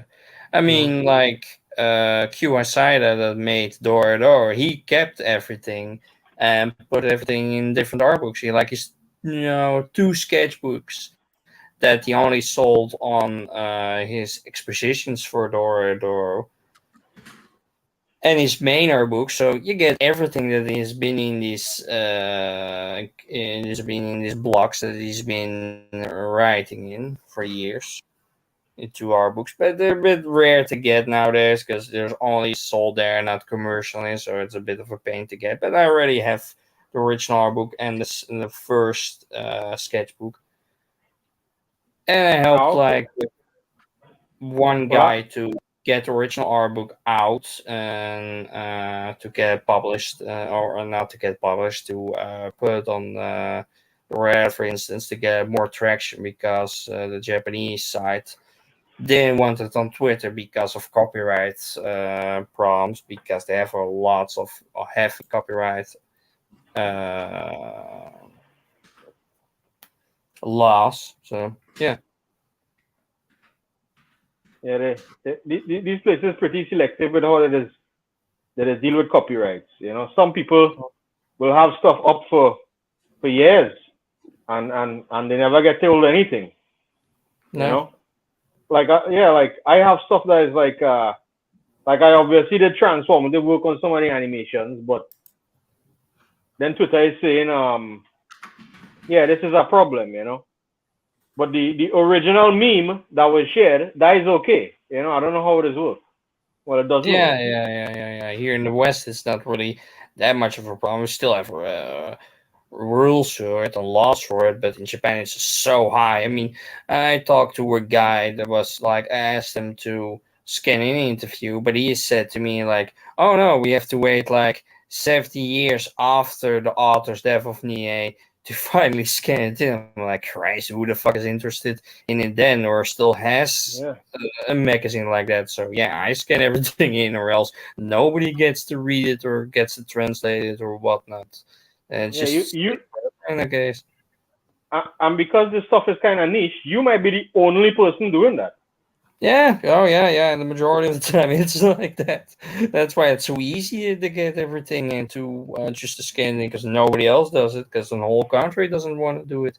It's the same with like animation or like music. There was like a guy on Twitter that's friends with Kenny Lauderdale, for instance, and he had a whole fight with like a Japanese guy on like a record that he wanted to record, to publish, for instance, or other stuff on on those laws, and you just didn't want to listen to him, and just told him like, no, that's just piracy, that's just against everything that we stand for, etc., etc., and just didn't get anywhere with him. It's just that bad with those people. Now that's kind of ridiculous because a lot of sales is gotten by people people know anything through piracy first, especially in places like this. Mm-hmm. Yeah. Nobody has official stuff here. You No. know, so like, but people do buy stuff. Yeah. I People do mean, buy stuff like, but you can't get official stuff here. Like a book might cost about 5 times the actual price by the time it reaches here. It's crazy. fuck. Yeah. Yeah, and even online, people sites are in danger. Like archive.org, for instance, had problems with like books that they had for COVID landed for free, and there were just copyright on them, and so the Gaming Hot Waters, for instance, were like that. And YouTube has a new policy that they just everybody that has not logged into their accounts for like 2 years just gets deleted. So soon a lot of stuff will be deleted just in one go. Like a lot of old stuff that are just on there. What website is this? YouTube. If you don't log in for 2 years, it will be deleted? Yep. Just gone. So a lot of old accounts are gonna be gone. Maybe even Insane's YouTube account is gonna be gone because he has Holy some shit. people for like I almost can't 2 years. believe that. I can't believe that. It have all kind of ancient channels.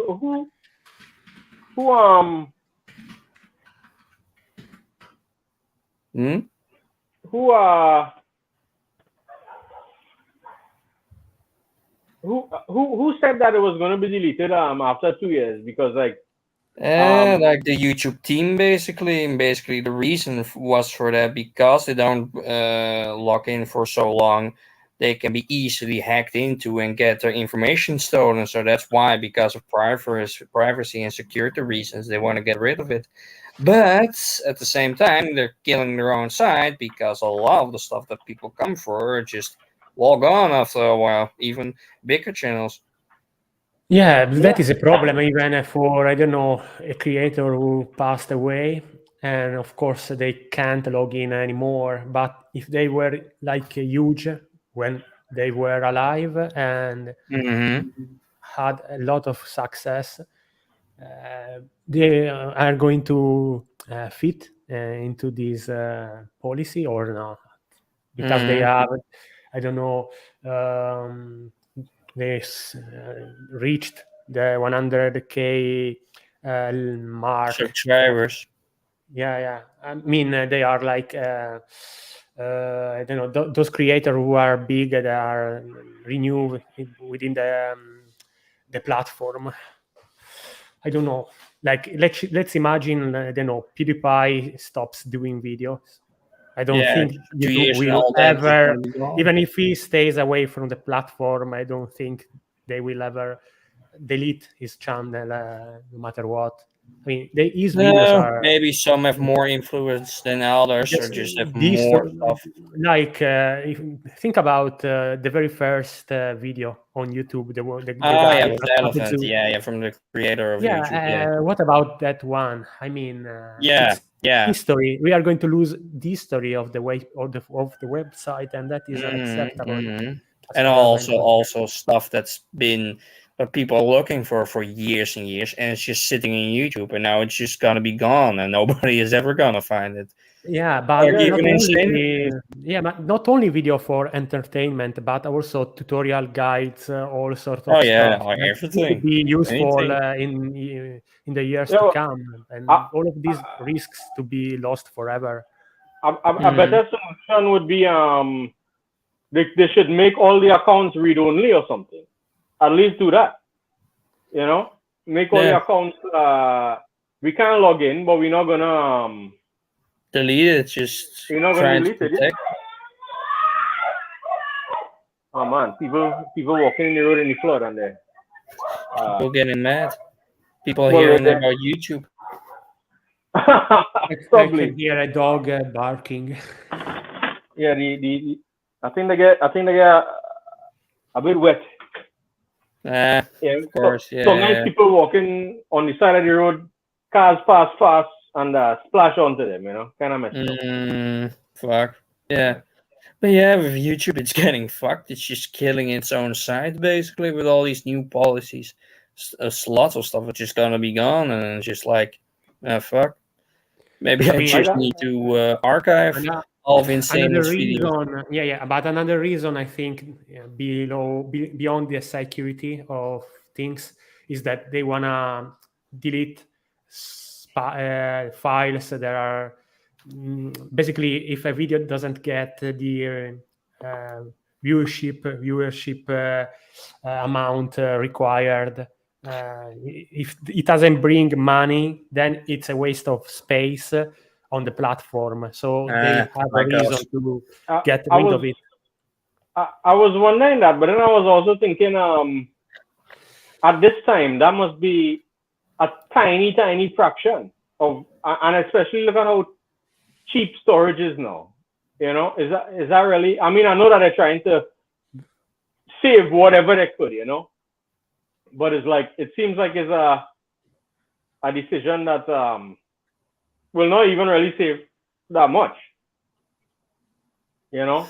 No, I mean there's like a small percentage that even has, is monetized and gets money from it. The majority of YouTube is just all free, and if they decide to, oh no, let's delete all this, then like, yeah, you not get much of your site back. I'm like, it's kind of become like Vimeo and just become paid to upload anything. It still has stuff on there, but nobody's on there. It's not the place to be. And YouTube, despite all its bad management, it's still the place to be.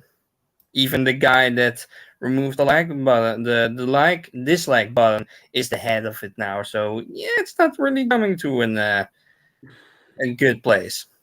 I mean, I've started using YouTube back in 2006. So yeah, it's been a long time, and it would be a pain for me not to watch some videos there are from that time, because I have fond memories for some of those. I don't know about you guys. Yeah. I mean, yeah, I've been also a long time here on YouTube, so yeah, I know what you mean. I'm like, I also have a lot of stuff that I uploaded or like seen on YouTube or like had on YouTube or subscribed to somebody. So yeah, not literally from the beginning, but yeah, also a long time at this point. So yeah. Yeah, like for example, Grumpy G-san reviews. You know Grumpy G-san, that guy. Yeah, I've heard about him. Who went like in the countryside or in canyons reviewing old anime series. I don't know if he has passed away. I think someone on the YKK server mentioned it, what ended up about of that guy. But it's a great example of content that is going to be lost forever if obviously.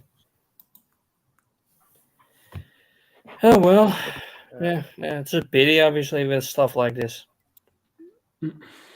Yeah, I mean, I feel like YouTube constantly does things that had the exact opposite of the people who actually use YouTube want. But I'm sure they have people behind the scenes working this out, you know. Like, yes, people will not like it, but they are not the people who actually make us money. Maybe that is how they look at it. Yeah. You know? Yeah. But I don't know. Yeah. But I think we're closing up on 2 hours. Yeah. It's been 2 hours and 12 minutes, so I guess this is the end. Well, everybody, thanks for watching or listening or whatever, and see you next time. Maybe on Earth, maybe in the future. See you soon. Bye.